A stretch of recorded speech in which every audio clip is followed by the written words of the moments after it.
Hello, everyone. Thank you so much for joining us today. My name is Rebekah, and again, you may recognize me from the ERP Minute every week, and I'm joined by Shawn, the founder and managing principal of ERP Advisors Group.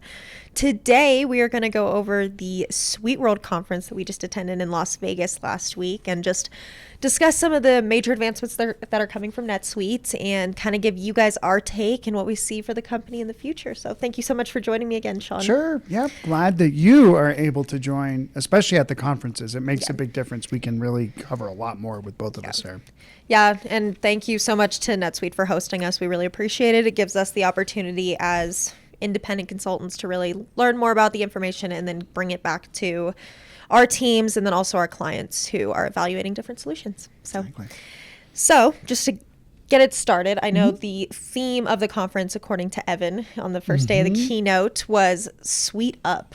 And the whole idea of doing more with less, automating processes, greater efficiency, growth in general. So can you kind of give us an overview of what that looked like from your perspective?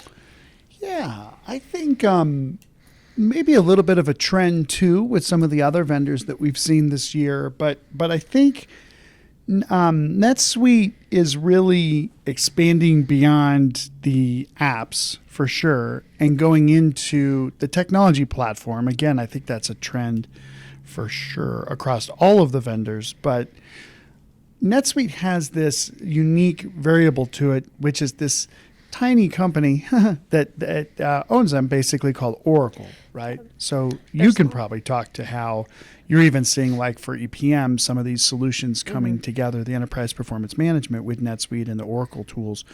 But even on the infrastructure side, I think it's going to be a unique differentiator of NetSuite to leverage the capabilities that Oracle with lots and lots of development resources. NetSuite has a lot of development resources too, right? But I think there's just a big effort to leverage these technology platforms and sort of make the applications, more robust, more capable, the integrations, the suite up, lots of analytics, lots of process automation, and of course, any meeting today about software would not be complete unless we say AI. But there was a lot that was announced around that too, so we should definitely talk about that. Yeah, we're definitely going to touch on AI. Like you said, we can't talk about ERP nowadays without talking about AI. It's crazy. And yeah, it's funny that you mentioned Oracle because that was a big thing that they mentioned throughout the entire conference. They said by the end of the year or January 1st, 2024, all customers will be running on OCI. So that's very interesting. And anybody, you can touch on this a little bit, but because I know some people might not understand just how valuable it is to have the OCI platform in the background, but it really is. And that was a huge thing to hear from NetSuite about how they're leveraging that technology. Yeah, let's talk about that because there are different needs and there's different solutions. So what's right for one organization is not right for another. So let's say a company has a major investment in custom applications that they built that all run in Azure or that run at AWS. And then they have NetSuite that runs on OCI. Oh my gosh, that's multiple hyperscalers that we have to work with, et cetera, et cetera. And there is some truth to that. But let's say there's another organization that maybe doesn't have sort of a cloud infrastructure preferred partner yet. They're more on business applications that just natively run in the cloud, which means they already run at AWS, Google, or maybe even OCI, but they just don't know it. Yeah. So there's two kind of differing worlds there, and most of the organizations I'd say that we work with, maybe the majority, I would say. They're really not as concerned about the hyperscaler, the infrastructure. They're more focused on the business application needs, and that's fine for now. I really do think that it will be a differentiator for NetSuite because basically all the way from the bare ground, forget about bare metal, you hear that in the data center world, but bare ground all the way up through the UI is all Oracle. and there's more volition over that stack. We talked about that even earlier this year, but definitely Evan Goldberg, I think he's the founder, of course, but EVP, I think he really runs the business unit with Sam Levy, and Brett Elliott runs sales, I think is how that all sort of fits in there. But the bottom line is that that strategy, it makes a lot of sense, especially for a client that's going to look to their application provider for those kinds of solutions. Yeah. So I think it's a good thing. Yeah, it's definitely a great thing. And that was another, going along the lines of SuiteUp. They have all of these new technologies, and we'll dive into that for sure as we get more into this conversation. We can't not talk about all the things that they announced while we were out there. But that whole idea that everything is native to the Oracle platform, so that you can get more connections and you can do more with less, coming back to their theme, so that you can pull. It's not all of your data is in different siloed areas. It's all in one platform. Yep. Which means you can just naturally do more, which is what lots of the vendors are doing. We're not just seeing this with NetSuite. We're seeing it with a lot of the vendors who want to enable users to just do more with what they already have. Right. And so that was a big thing that we saw. Yep. Kind of going off of that, I mean, last year they introduced their CPQ and their workforce management. This year, lots of their technology did have a focus on AI. One of the big announcements was their account reconciliation tool, which was very great. Like, they're able to kind of get some of those mixed up processes and bring them a little bit together. Faster close, which I mean is a big thing for Oracle. So that makes sense that they're focusing on that in NetSuite. It is. And, to that point too, Rebekah, I do think it does go back to the core customers that these different software vendors have established over the years, right? You have a lot of financials users, really not just on NetSuite, but also Oracle. Yes. Oracle Cloud Fusion, EBS, JD Edwards, PeopleSoft. Like, those other apps had other more industry focuses and kind of functionality sort of focuses, like JD Edwards with manufacturing. But I do think the tools, the announcements that came out of SuiteWorld, specifically around the account reconciliation, like, it fits. It makes perfect sense. And I think it's something that NetSuite customers want to see from NetSuite, is this investment on sort of next generation accounting functionality, which is kind of boring unless, like, you have a lot of accounts that you're reconciling, and it's a major nightmare for our clients that have, tons and tons and tons of bank accounts, and it can take forever. We actually had partners build custom solutions to try to, streamline that, because there's just so much that goes with that process. So I like that. I like to see the software vendors making investments in areas for not just their existing customer base. All right, let me say it this way. I like to see the software vendors make investments, not just in areas for new customers, right, but for the existing customer base. Because you have to remember, NetSuite's one of the, I think it's fair to say this. I mean, it was kind of cool because there was sort of like a 90s theme to the, including the band that played, which I was like, no, I love those guys. They're like very like in my face all the time. One Republic. Anyway, that was fun. Hey, we can talk more about that later. But that's fun stuff. Yeah, but the bottom line is, when you have SaaS software, and a lot of people don't think with this, right? But I want you guys to think with this, and you guys that are on this call, and gals, of course, to think with this. When you're paying the same amount of money each year, you should be like hammering, like pitchforks, and like, you better give us new functionality and enhancement, software vendor, because you're spending all this money every year. It's like buying a new car every year. Well, I just buy it up front. That's not how it works with software anymore. No. It just doesn't. So what are they doing? What enhancements are going in? And, I think as customers really have gone through this whole maturation with cloud software, with Salesforce, with Workday, definitely with NetSuite, and then they get to the end of their contracts, and then they negotiate, and, the rates can go up. They do often. But why? Why do the rates go up? Why do I have to pay all this money every year? Like, it's for functionality like this account reconciliation. Yeah. So, I've been to a lot of software shows. I think the first one I went to was at the Pepsi Center. I think it used to be called, for JD Edwards. No, it was at McNichols. That's what it used to be called. Did you know that? No, I did not. See, there you go. McNichols Arena was where the Nuggets played, and J.D. Edwards would rent out the whole thing and have like 10,000 people show up. That was like late 90s. But like these announcements would come out about, hey, here's the new feature functionality, and of course customers would get patches, but those were the reasons why they would pay for the upgrade. Yes.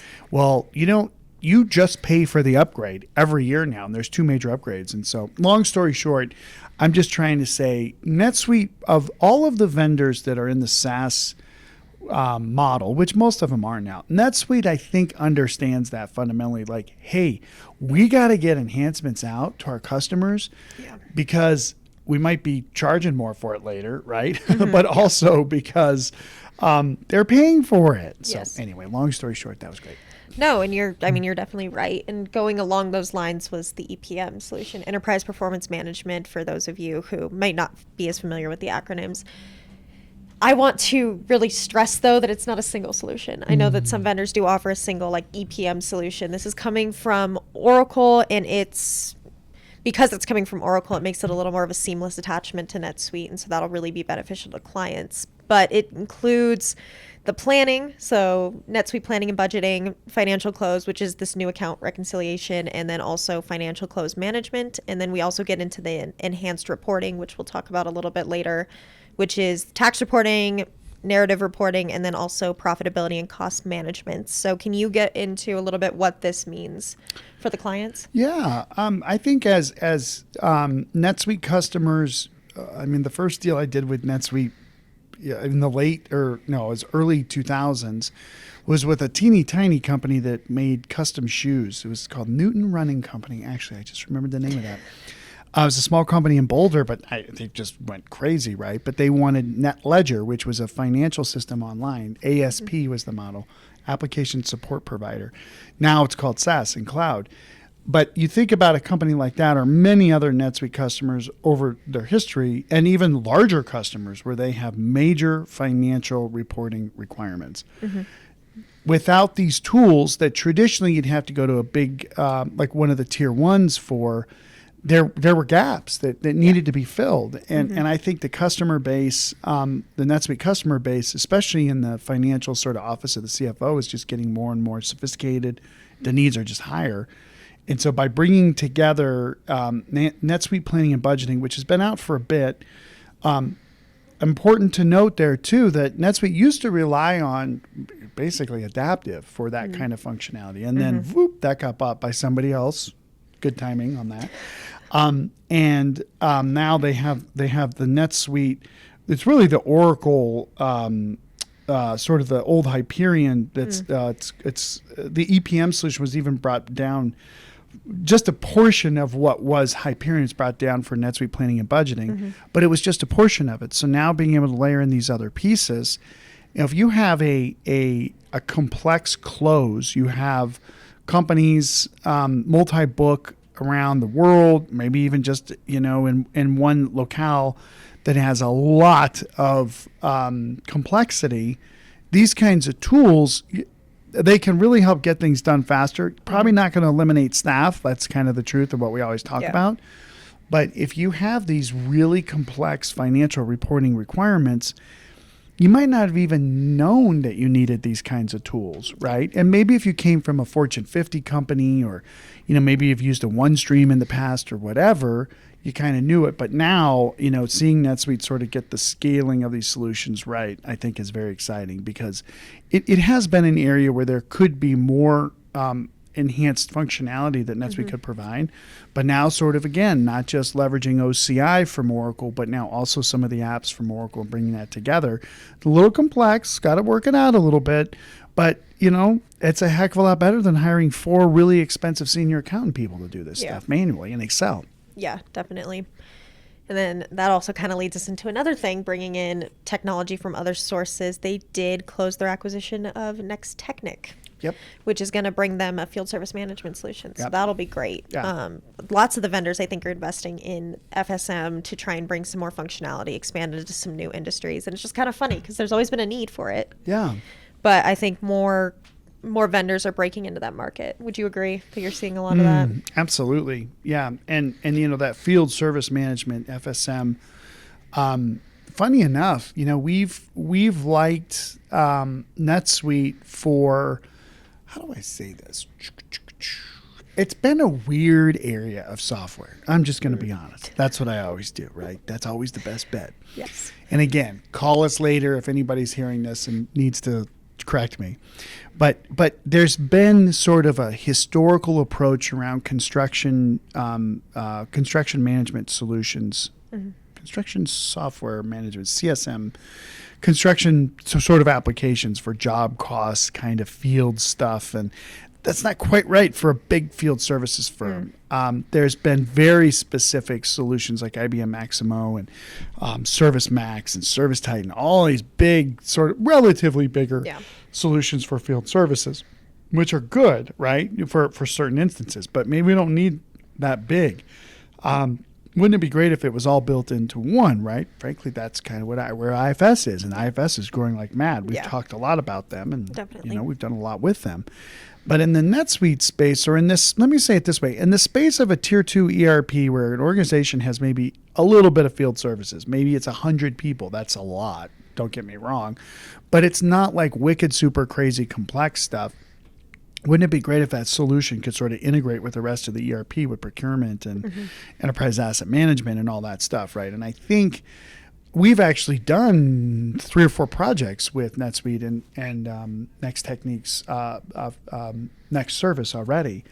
There are other service apps field services apps that NetSuite provides, or there's third parties that are all pretty good too. But that one was by far, I think, the top solution. So I think you're right that I think NetSuite and the other vendors, they have to make strategic decisions about what vertical or micro vertical they're really building and supporting solutions around, right? Because it's not like, hey, let's just write a solution for whatever today. No, they've got to write the solution. They got to support the solution. They have to re-educate the sales team on what it is. They've got to have support. They've got to have maybe wonky integrations they never had before to support the industry. It's like a big deal. Yeah. So I was really glad to see that NetSuite made that. It does help. They had purchased some other modules along the way, the CPQ tool, the fixed assets tool, some other stuff too.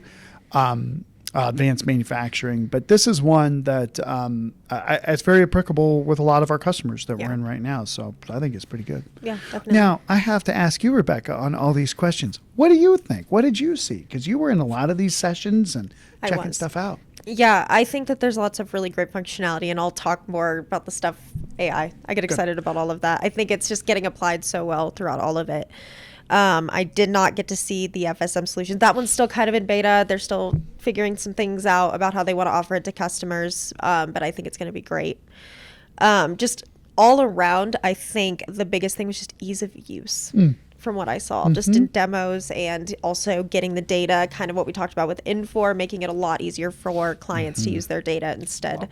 Of having to bring in these data scientists or pay people to do those things. Like, it was just these models that are built so well for customers at every level, and being able to drag and drop, or like we talked a lot about this new AI developer tool that's coming from NetSuite, so that you can just type in what you need and it'll spit the stuff out, and you're in control the entire time, but it's enabling you to do even more with the resources that you have. And so I did see a lot of that spread throughout the technology. Yeah. Didn't we see, wasn't there a demo? Gosh, I mean, we've been in a lot of meetings the last couple of weeks, but wasn't there a demo of an AI tool that basically was showing writing code? Yes, so that's the AI developer tool. Yeah. That's going to be coming. They're still developing it, so it's still kind of, like I said, in beta.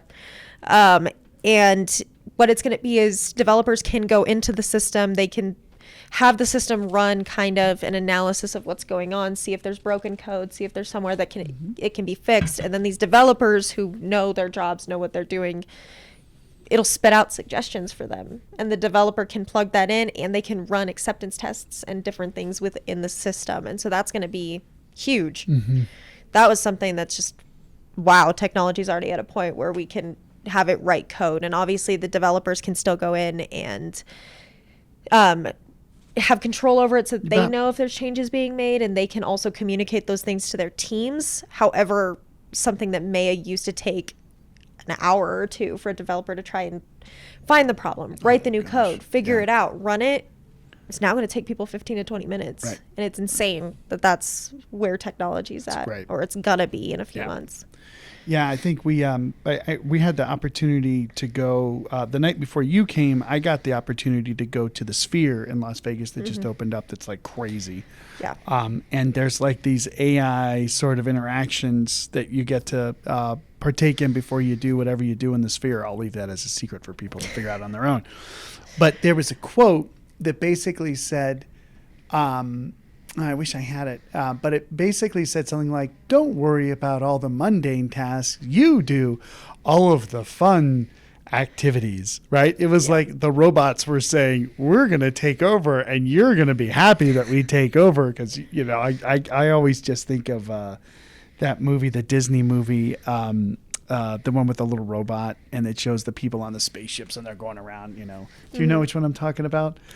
I do. I think. The people end up just sitting in these chairs and they're moving their chairs around and they're getting fed and they're drinking. Oh, WALL-E. WALL-E, exactly. That's what it is. Yes. And I'm kind of like, you know, the developers now, you know, it used to take an hour and 15 minutes, but it is true that now the developers can focus on the more value-added tasks, right? So every vendor has to start thinking and building. And I mean, even some of the implementation partners we've talked to are already using these AI apps to build stuff, which is so smart. So I was really glad to see that, you know, NetSuite's definitely not just moving in that direction, but already has really good solutions. Yeah, definitely. And kind of building off of that, I mean, the rage is all generative AI.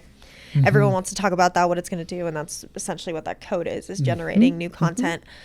But NetSuite is also bringing some new technology and using AI in the predictive AI, taking the data that you have and analyzing it, presenting it in a way that's easy. And I saw a lot of that in the analytics warehouse. You bet. That was very interesting. And to see a demo play out, this model just where people can take their data from multiple sources. I think I had to take lots of notes. There's lots of numbers, but they said over 40 free connectors, and it'll include over 200 visualizations. So that was fascinating. The example I think they used in the session that I went to was an ice cream shop, and they were able to take all of the data and figure out where they were losing money, which flavor was causing them the most loss, and then they were able to shore up what they were selling. And like, the example was this horrible lemon flavor.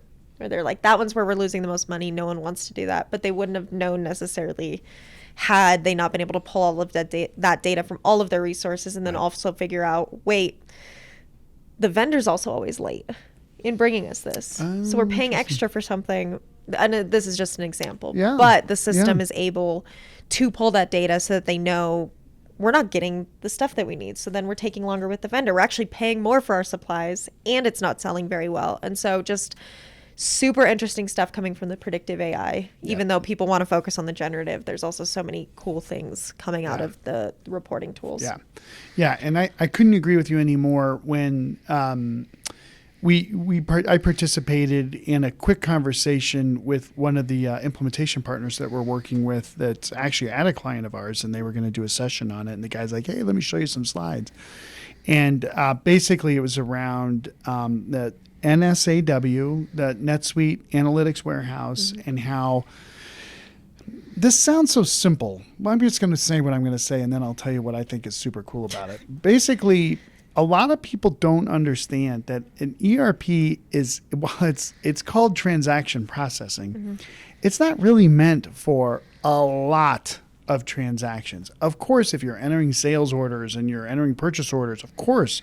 But what about a retail shop that has a point of sale that's collecting thousands and thousands, hundreds of thousands of transactions, like even an e-commerce site that's around Christmas time. I remember a customer years ago that they would sell hundreds of thousands of transactions a day, right?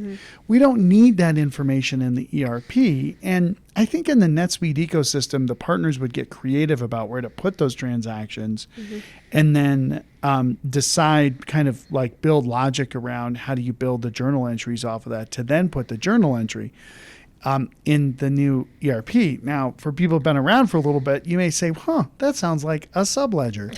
And that's the phrase that the guy used, like, it's a subledger for these detailed transactions. And that's right. But with NSAW and some of the moves and the investments that they're looking to do there, the ability to set up, department, class, location, natural account, like assign all of this accounting data to all this transaction information is pretty cool. Yeah. And then you still have linkages to the data. You can still do reporting and analytics on it. So you're not going out to some third-party data warehouse or to wherever. So that was also neat to see too, that I think in a very different approach than what we saw at the last software conference, NetSuite's going to solve this problem of big data, like for real, ginormous amounts of data. How do you do those predictive analytics and AI kind of work on all this data in the tools that they're developing and have developed already? So it sort of is a seamless, relatively seamless approach, which I love that because it's just cheaper, right? And it's less complex. Definitely. While we're on the topic, this is one that I know you and I we both were like, oh, that's a little freaky. When they brought it up was the NetSuite Benchmark 360, which is their exactly what it sounds, benchmarking tool, where you're going to be able to take performance versus your peers and kind of do some internal analysis, more insight. You can opt into it, but kind of what are some of your thoughts on how utilizing AI? I mean, we've talked about this. We knew this was going to happen. Absolutely. We're like, at what point are they going to start using data from other people for you to compare and get more competitive? And at what point do you lose some of that competitive advantage? I don't think that's happening with NetSuite. Yeah. Just to be clear, there are lots of protections based off of how they talked about it. But kind of what are your thoughts on that? Yeah. So the basic offering here is NetSuite says, hey, we have 30,000 companies, nonprofits, data in our database. Wouldn't it be cool if we could figure out, maybe 10 other organizations that are similar to you, and you could do things like compare operating expenses or marketing budgets or whatever kind of financial information to see where you are in your class, right? That's the basic, you're benchmarking against your peers. Now, I remember actually, oh my God, this was a long time ago. I think in mid-2000s, there was a person in Denver that had written an application for construction companies, and it was ASP Cloud, like OG Cloud. That's funny. OG is an original gangster, technical term. Yeah, yes. And that was the value proposition that he sold to his customers. Like, look, you come into my instance, I give you an instance, it's all safe and secure, but we will do benchmarking like monthly or quarterly with you based on these other construction companies and what they're doing. So the concept's been around for a long time. The ability to do it, I think, has been around for a long time. But yeah, you're right. This is the first time that I've heard NetSuite in all these years, maybe even all the other ERP vendors. I'd love to be corrected on that. But for them to actually say we're going to offer this as a service that you can opt into. But it makes a lot of sense because it's almost like standardized testing, right? Everybody's got data's there. And it's good for certain things and bad for other things, right? Just because your peers' operating profits are 20% and yours is 30%, is that better or not? I don't know, right? But it just is. So I think it's a cool offering. I think the service providers, management consultants, and those people that sort of do business performance improvement, I think could really benefit from that with their customers to help them out. But it makes sense, Yeah, definitely. Yep. And then another one was kind of Customer 360, critical information on customers. That was really interesting on the sales side, to where that they can look at this. It's built on Redwood, which is Oracle's next gen UI. Exactly. Yep. And so that'll be very interesting too, more leveraging that content. AI is going to be able to advise and assist in key workflows. It's also going to be able to text enhances in the works, which is more Gen AI. How the ERP can be even smarter. I think the example that Evan used during the keynote was, there's a typo on my slide. Hey, Evan, they were calling it Evan as well. Right. Fix the, change that typo, and it changed it. And then in all future slides moving forward, it was correcting it. And so he said that was an example, something that they were working on, and we should definitely expect in the near future. So just lots of crazy stuff. And then one thing I do want to touch on before we kind of start to wrap up, that's going to be really important to customers. Anybody considering NetSuite, or just, I'm sure other vendors will start doing this too, but the flexible license model that they introduced. Yeah, that's good. Huge. Yep. They're rolling it out to start in the warehouse management system, but users will be able to get license access, or customers will be able to get license access for only the functionality that specific users need. Yep. And I mean, that's one of those things that you're like, that seems like a no-brainer, but now suddenly someone's finally doing it, and that first rollout is going to be the first of many to come, according to Evan. Yeah. So yeah. I think both those enhancements are good. The customer 360 too, I want to go back to that for just a minute. It is a little bit of a differentiator with NetSuite than other vendors, and does sort of, every customer that I've ever had wants 360 view of the customer, single pane of glass, whatever the right phrase is that folks are saying. That's something everybody wants. But when you have the disparate systems, it makes it extremely hard to do that. If you have a CRM and an ERP, oh my gosh, But I think we kind of all gave up on that, that battle. And I think Salesforce won, right? And so now I think NetSuite, rightfully so, can say, hey, we've got the CRM, we got this data from the ERP. Let's bring this together in app. Because of course you can write data warehouses and data lakes, data houses. What was the other one I heard? I can't remember. Boathouse. I don't know. It's literally something like that. Yeah, there is. Yes. But that's still just like, if an organization's $250 million in revenue and they're focused on chair manufacturing and office equipment, like, do they have a huge IT department? Maybe, maybe not. So, these tools being built in platform are great. They're really beneficial. And the other thing I wanted to say was, at this conference, every once in a while, I'll take a call with like an investment banker. And they're like, okay, so tell us what's going on in the ERP industry, all non-confidential information, right? Always, always, always. And the guy said, so what does enterprise software look like in 10 years?